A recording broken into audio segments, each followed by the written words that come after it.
Lods, paano po malaman yung loan account number? Yan. So, shout out sa iyo, idol. So, kung halimbawa natapos ko na po sa iyong loan, ay hindi mo na po makikita yung loan account number mo doon sa iyong loan tab sa RCBC Pulse.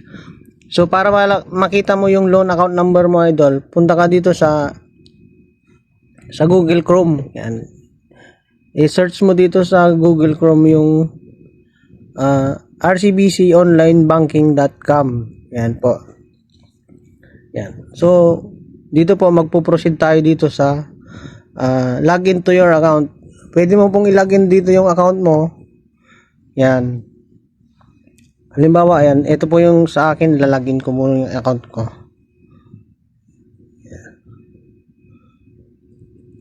Yan po. Check lang po natin yung I'm not a robot. Dito po sa website po ng RCBC Online Banking po ito. Dito po makikita yung loan account number mo. Kung sakali pong hindi mo na po siya makita sa RCBC Pulse. Yan po.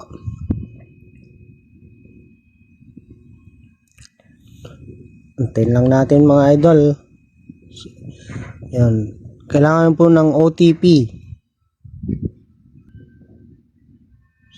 Kailangan natin ilagay yung OTP mga idol. 648997. Yan. Submit.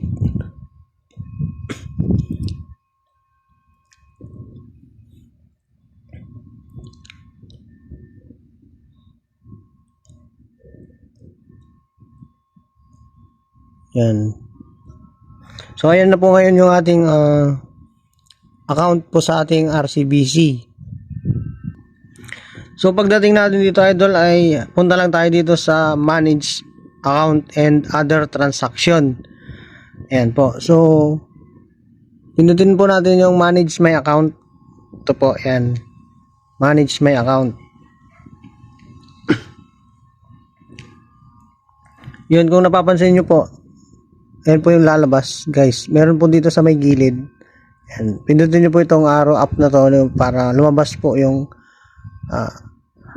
yan, sa may gilid yan, nandiyan po pala yung yung transaction, view transaction history guys. Yan, so, kung napapansin niyo po. Ayan. Yan po.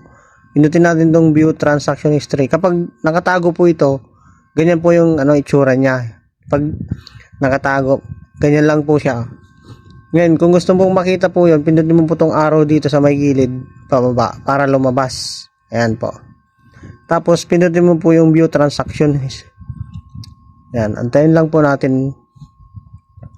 So ito na po yung transaction natin sa ating account.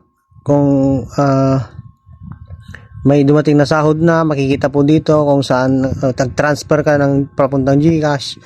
So para malaman po yung loan account number mo guys, hanapin mo po dito yung payroll advance EDA.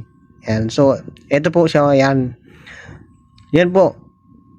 Pindutin lamang po natin dyan, lalabas na po yung ating loan account number. Yan po. So ayan po mga idol, oh. Ito po yung loan account number natin, yan, loan. Yan.